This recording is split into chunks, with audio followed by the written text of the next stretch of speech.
하나님 말씀 보겠습니다. 하나님의 말씀은 고린도전서 4장 15절에서 16절 말씀입니다.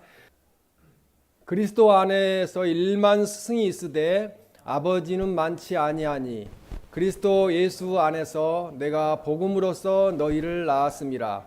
그러므로 내가 너희에게 고난하노니 너희는 나를 본받는 자가 되라. 아멘. 올바른 스승이라는 제목으로 하나님의 말씀을 전하겠습니다.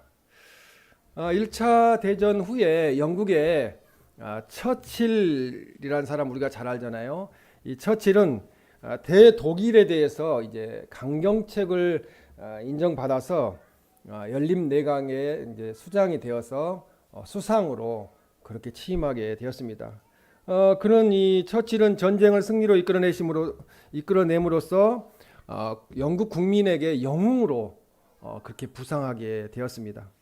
영국에서 처칠이 인기가 최고조에 달했을 때 런던의 한 신문이 처칠 수상의 그 유치원 때부터 초등학교, 중고등학교 그리고 대학교까지 가르쳤던 그 교사, 대학교는 교수죠. 교수님들을 취재해서 위인, 국가가 나온 이런 위인을 만든 스승들은 과연 누구인가에 대해서 인터뷰를 하였습니다.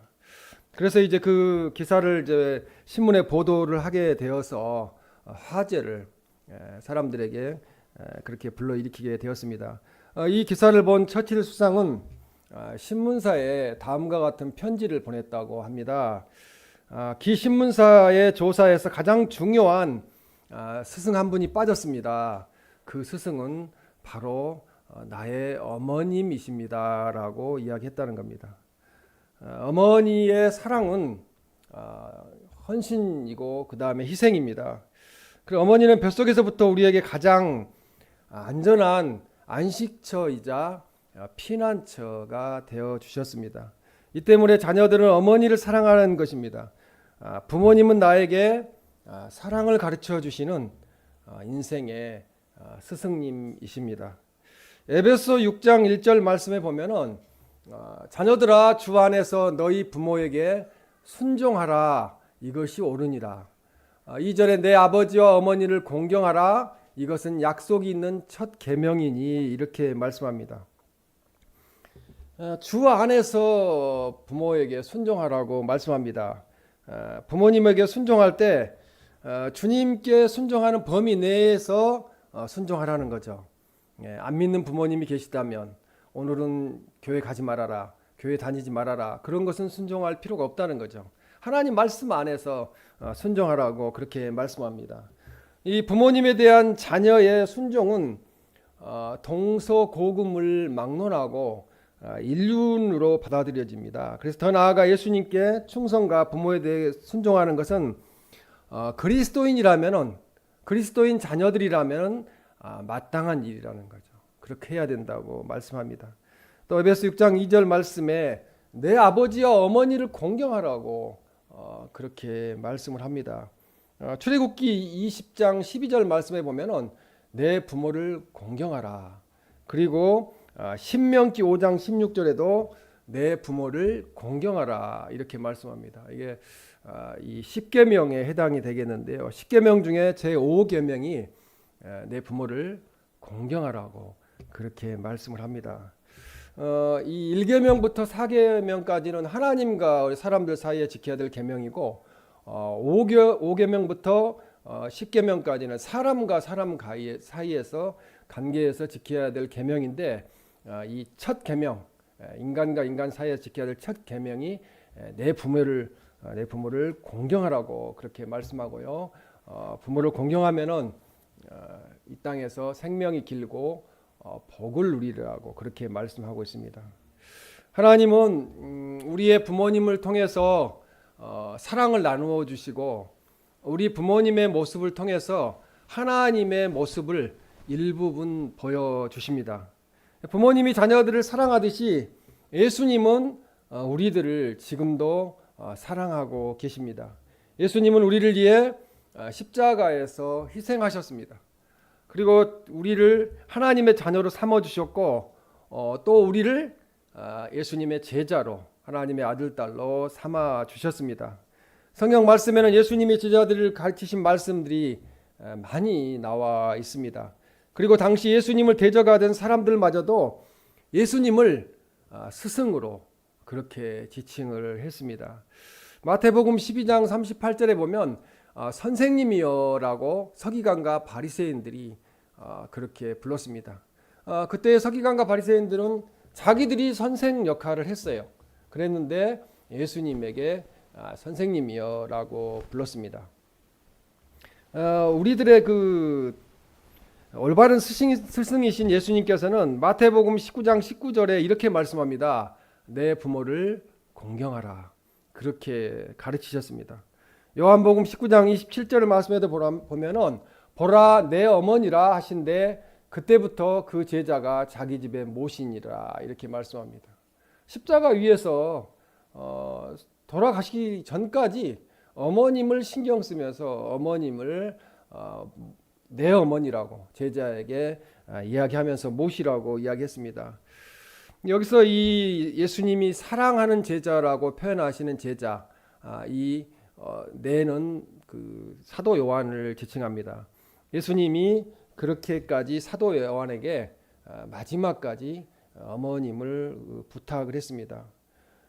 이 십자가 위에서도 어머님 마리아를 부탁하셨던 예수님의 말씀에 사도 요한은 순종하였습니다. 그래서 마리아가 59세에 소천할 때까지 그렇게 모시다가 겟세마네 동산에 있는 무덤에 이렇게 안식할 수 있도록 그렇게 매장하게 되었습니다. 그래서 에베소에서 이 사도 요한은 목회를 했었는데요. 목회하면서도 이 마리아를 어머니로 이렇게 예수님의 어머니 마리아를 모시고 있었다는 것입니다. 이 돌아가실 때까지 어머니를 공경했던 예수님을 현대 기독교 교육자들은 그렇게 조수를 하고 있습니다. 책과 연구 논문에 보면은 예수님은 큰 스승이셨다. 가장 큰 세상에서 가장 큰 스승이셨다고 그렇게 기술하고 있습니다. 예수님은 명실상부하게 동서가 공감하는 시대를 초월한 스승이시라는 거죠. 지금도 우리의 스승으로 계시고 우리를 성경 말씀을 통해서 가르치고 계십니다. 오늘 주신 하나님의 말씀을 통해 어머님을 공경하고 우리가 올바른 스승이셨던 예수님을 본받아서 우리가 주님의 은혜 가운데서 또 스승의 은혜에 감사하는 그런 은혜로운 삶을 사시기를 주님의 이름으로 축원합니다. 첫 번째로 예수님은 세상의 영광이 아닌 복음을 제시한 스승이셨습니다. 뭐 세상에서 어떻게 살아라 이것도 있지만 하나님 나라를 우리에게 예비하시면서 말씀을 통하여 복음을 제시하셨습니다. 복된 소식을 주셨습니다. 마가복음 9장 33절에 35절에 보면은 너희가 길에서 서로 토론한 것이 무엇이냐 이렇게 물어보십니다. 예수님이 34절에 서로 누가 크냐 하고 쟁론하였습니다. 35절에 누구든지 첫째가 되고자 하면 무사람의 끝이 되며 무사람을 섬기는 자가 되어야 하리라 이렇게 말씀합니다. 이 말씀은 예수님과 제자들이 가버나움에 이제 이르러서 이렇게 말씀을 하셨습니다. 누가 가장 큰 자인가? 이 세상이 지금 모든 사람들이 경쟁하잖아요. 누가 가장 큰 자가 될 것인가? 그런 경쟁을 하는데 이 제자들도 그 큰 자가 되기 위해서 논쟁을 했다는 거죠. 그래서 예수님은 논쟁할 때 아무 말씀도 하시지 않고 이제 가버나움에 도착해서 제자들에게 그렇게 질문을 했습니다. 너희가 길에서 서로 토론한 것이 무엇이냐? 주님은 다 알고 계셨죠. 제자들은 부끄러우니까 대답을 못했습니다. 그러나 예수님은 큰 의미를 가지고 다루셨습니다. 제자들에게 으뜸이 되는 것에 대한 진정한 의미와 그것이 어떤 삶의 태도를 만들어내는가에 대해서 여기서 말씀하시게 됩니다. 즉 종의 정신을 가지라는 거죠. 서번트 리더십을 가지라는 거죠. 첫째가 되고자 하면은 섬기는 자가 되어야 된다고 그렇게 예수님은 가르쳐 주셨습니다. 그리고 용납할 줄 아는 사람이 되어야 된다는 거죠. 이 세상의 리더는 섬기는 자가 되어야 되고요. 상대방의 죄를 용서할 수 있는 용납할 수 있는 사람이 되어야 합니다. 예수님은 세상의 영광과는 다른 가치 기준을 가지고 계셨어요. 그래서 이 땅에서 복된 소식을 그렇게 제시하셨습니다. 미국의 훌륭한 전도자의 설교자인 해리 아이언사이드라는 사람이 있어요. 해리 아이언사이드. 1876년에 캐나다에서 태어났는데 이분은 일찍 아버지가 돌아가시게 되었습니다. 그러나 해리 아이언사이드는 오직 하나님의 영광만을 위해 살았던 영적인 인물이었습니다. 평생 7,500회의 설교를 통해서 많은 사람들을 주님께로 인도한 복음 전도자의 사명을 감당했습니다. 그는 믿음의 사람이었고 기도의 사람이었다고 그렇게 말씀합니다. 이 아이언사이드가 아주 어린 아이였을 때 어머니는 그를 무릎에 앉혀 놓고서 주 예수님을 구세주로 확실히 믿는 일이 얼마나 중요한가에 대해서 설명을 해줬다는 거죠. 예수님을 복음을 제시했습니다. 그럴 때마다 그는 이렇게 말하곤 했습니다. 엄마, 나도 그렇게 믿고 싶어요. 하지만 친구들이 내가 예수님을 믿으면은 나를 비웃을 거예요. 그렇게 이야기했습니다. 그래서 어머니 뭐라고 이야기했냐면은 아들아, 잘 기억해 두렴. 그들이 지옥에 들어갈 때에는 너를 비웃겠지만 그렇지 않다면 결코 너를 비웃지 못할 거야. 그렇게 이야기를 했습니다. 그 말씀은 그로 하여금 하나님의 말씀 안에서 살도록 만들었고 전 생애 동안 그 어머니의 교훈을 통해서 하나님 말씀을 전하는 자로 이 땅에서 살았다고 합니다. 세상 사람들은 그리스도를 따라 살아가는 우리를 비웃고 조롱하죠. 이해하지 못하는 거죠. 이 좋은 날씨에 왜 놀러 가지 이렇게 모여서 예배를 드릴까? 그런 이야기들을 합니다. 그러나 주님을 따르는 일은 그 모든 것을 견딜 수 있을 정도로 가치 있는 일이라는 거죠. 희생할 수 있는 그런 가치가 있는 일이라는 것입니다. 이 스승이라는 말의 원어는 가르치다는 뜻을 가지고 있어요. 또 교육시키다라는 뜻을 갖고 있습니다. 그리고 인도하다, 또 이해하다, 깨닫다라는 뜻을 가지고 있습니다. 출애굽기 35장 34절에 보면 가르치게 하시며 이렇게 말씀하셨고 시편 27편 11절 말씀에 보면은 가르치시고 인도하소서 이렇게 말씀합니다. 그러니까 하나님께서 예수님께서 우리의 스승이 되십니다. 스승은 지식만을 가르치는 것이 아니라 삶의 지혜까지 가르치는 진정한 선생님이십니다. 따라서 학교의 선생님뿐만 아니라 주변의 모든 사람들이 서로의 스승이 될 수가 있습니다. 선배도 또 후배가 선배를 가르쳐 줄 수도 있어요. 의외로 저 사람이 모를 것 같은데 하는 일도 그 사람이 또 알 수가 있어요. 그것이 인생입니다. 그래서 부모님과 교회의 목회자, 또 교회학교 선생님, 또 성경 공부 인도자들도 다 스승이 된다는 말씀입니다. 영적인 제자 디모데를 아비의 심정으로 사랑했던 사도 바울, 고린도 교인들에게도 그 스승으로서 권면하는 말씀을 오늘 본문에서 하고 있습니다. 오늘 본문 고린도전서 4장 15절 말씀에 보면 그리스도 안에서 일만 스승이 있으되 아버지는 많지 아니하니라고 말씀합니다. 스승으로 여기서 번역된 파이다 고구스라는 언어는 엄격히 말해서 스승이라고 할 수 없는 지위를 이야기해요. 스승이라고 번역은 되어 있지만 이들은 아버지의 지도에 따라서 아들을 가르치며 아들이 아들로서의 예의 범절을 지키도록 돌보아주는 사람, 돌보아주는 사람이 여기서 지금 본문 15절에서 스승이라고 지칭이 되어 있습니다. 그래서 이 아들을 학교에 데리고 가는 수행원도 여기서 스승으로 표현을 하고 있어요. 스승들은 이 땅에 많이 있다는 거죠. 그래서 이 고린도전서 4장 15절 말씀에서 스승은 크게 두 가지 의미를 지니는데 하나는 가르친다는 지식적인 개념하고 또 하나는 지도한다는 지도권의 개념을 가지고 있습니다. 그래서 이 사도 바울의 의도는 단지 일만 스승이라는 풍자적 수사법을 사용하여서 스스로 스승이라고 자처하는 사람들이 이 세상에 많지만 진정으로 아버지와 같은 스승은 없다는 거죠. 아버지의 마음으로, 어머니의 마음으로 가르치는 스승은 많지 않다고 그렇게 말씀하고 있습니다. 결국은 이 거짓 교사들, 잘못된 길로 인도하는 이단들, 그것들을 다 여기서 일만 스승, 거짓 스승으로 고발하고 있습니다. 그들의 수가 아무리 많다 할지라도 아버지 앞에서는, 한 분 아버지, 한 분 어머니 앞에서는 아무런 영향력을 발휘하지 못한다는 것입니다. 고린도전서 4장 15절 하반절에 그리스도 예수 안에서 내가 복음으로써 너희를 낳았음이라 이렇게 말씀합니다. 영적인 제자, 영적인 아들로 낳았다는 거죠. 전도해서.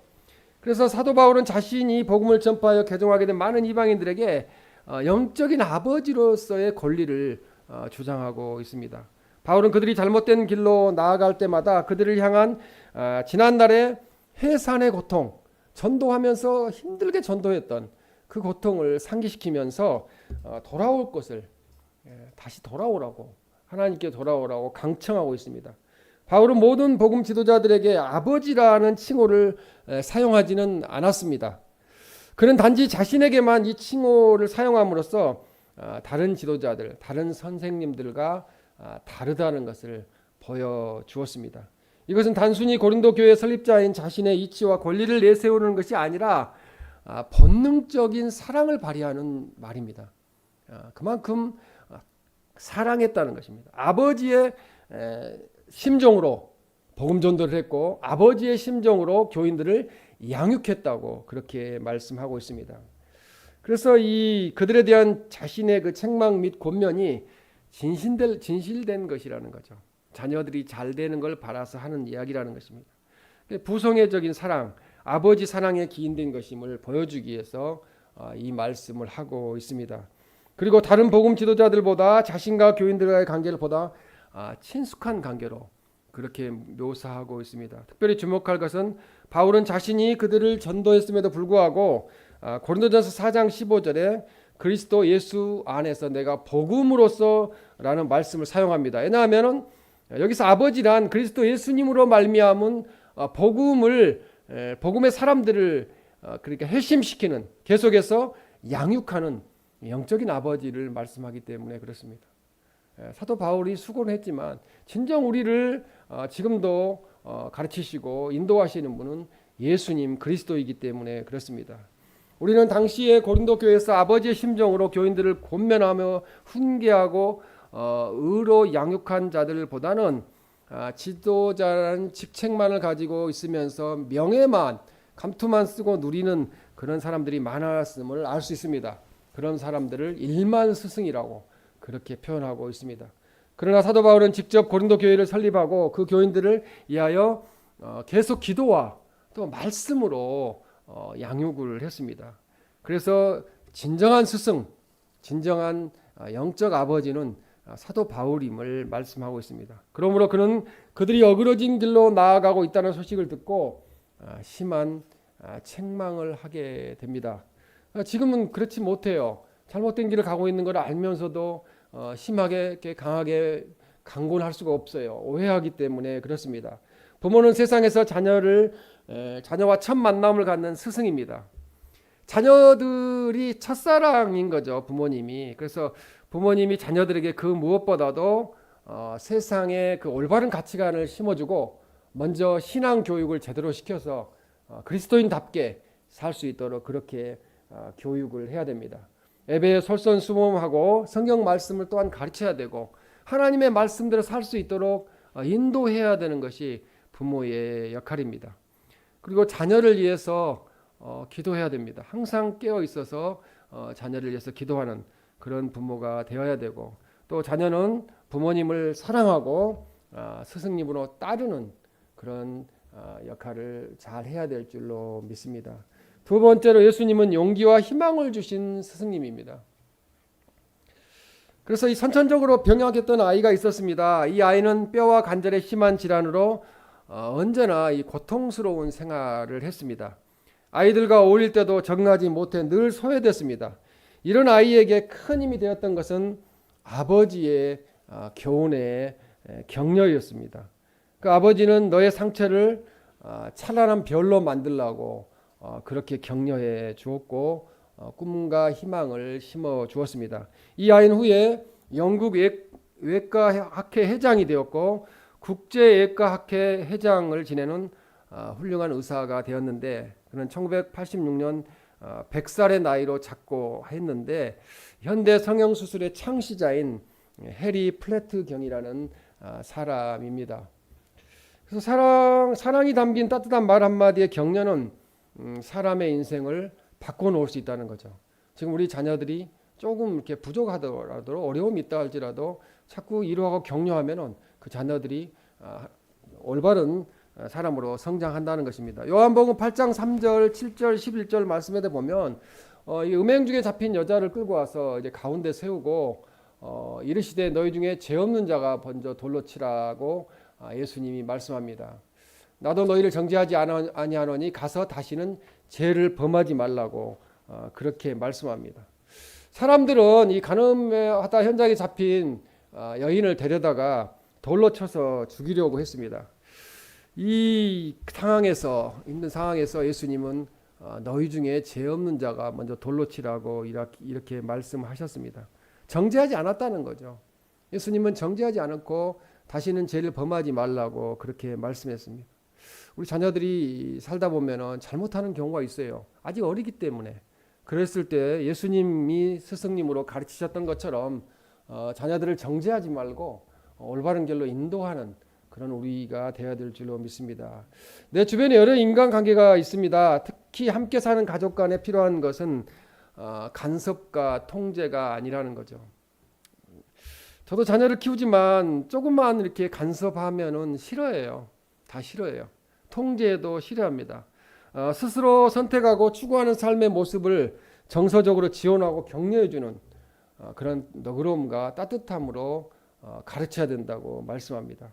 부모님은 자녀에게, 자녀는 부모에게 하는 말 한마디 한마디가 친절한 말을 해야 된다는 거죠. 친절한. 예수님도 친절하셨잖아요. 그래서 친절한 말 한마디가 어려움을 당한 서로에게 아주 훌륭한 밧줄이 되고요. 구원의 손길이 되고 그렇게 됩니다. 그래서 부모는 자녀에게, 자녀는 부모님에게 용기와 희망을 주는 말과 행동을 해야 된다는 거죠. 그러면 서로 격려가 되고 다시 용기를 얻어서 다시 살아갈 수 있게 됩니다.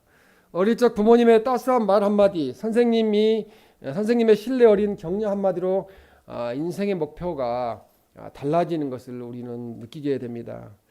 그래서 선생님이 공부를 못했는데 선생님이 잘한다고 격려를 하면은 그 잘하겠다는 마음으로 열심히 하게 돼요.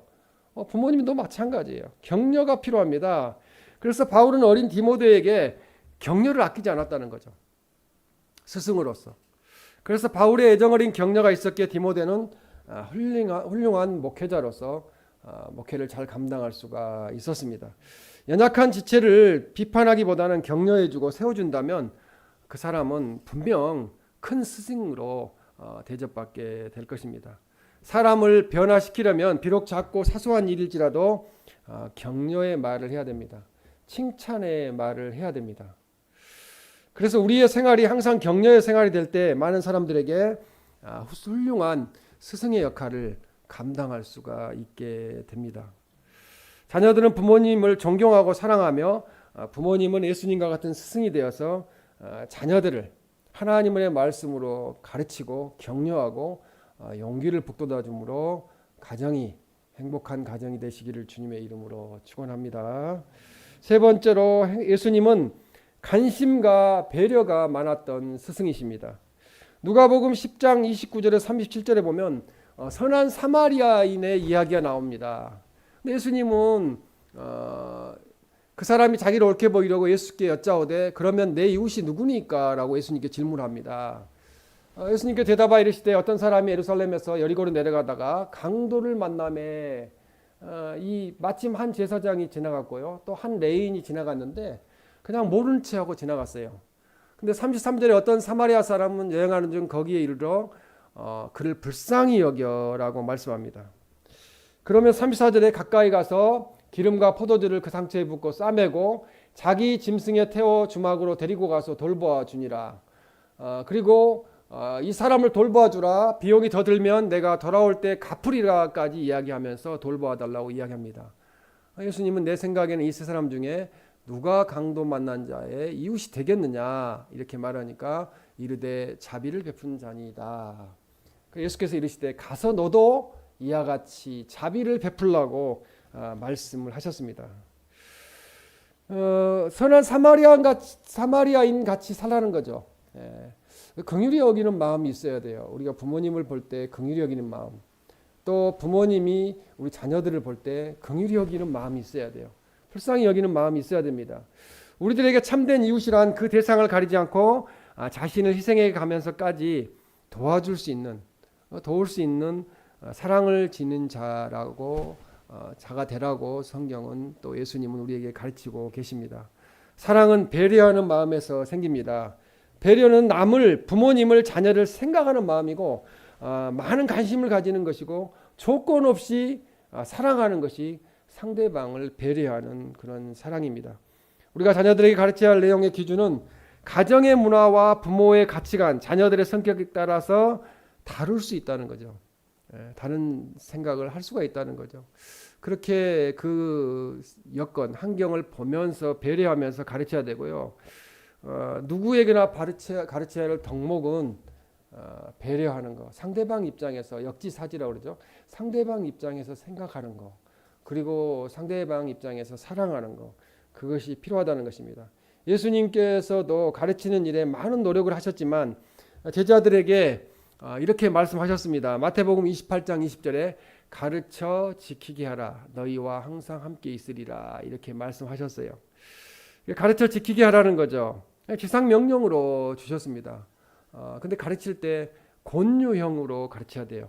명령형으로 가르치면은 다 싫어합니다. 권유형으로 가르쳐야 되고, 권유형도 반복해서 자꾸 하면은 다 싫어합니다. 그래서 고린도서 4장 16절에 그러므로 내가 너희에게 권하노니 너희는 나를 본받는 자가 되라고 사도 바울은 말씀합니다. 사도 바울이 본받으라고 주장한 본받음의 내용은 십자가에 달리신 예수님의 삶을 본받으라는 거예요. 1차는 십자가에 달리신 예수님의 삶을 본받으라.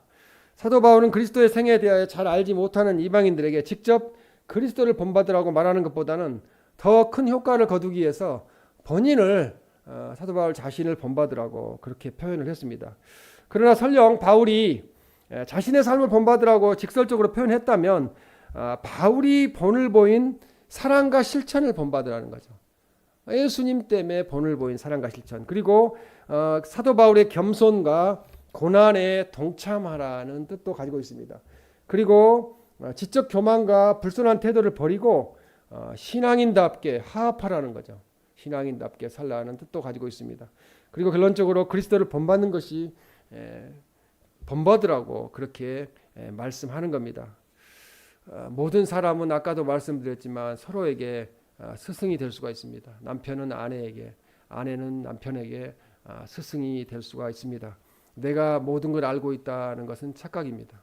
모르는 게 너무 많아요. 공부를 하면 할수록 내가 모르는 게 너무 많습니다. 그러나 이 시대의 그리스도인으로서 올바른 스승이신 예수님의 사랑의 가르침에 따라서 부모는 스승으로서, 자녀는 또 제자로서 서로의 관심을 갖고 배려함으로써 서로에게 용기와 희망을 주어야 될 줄로 믿습니다.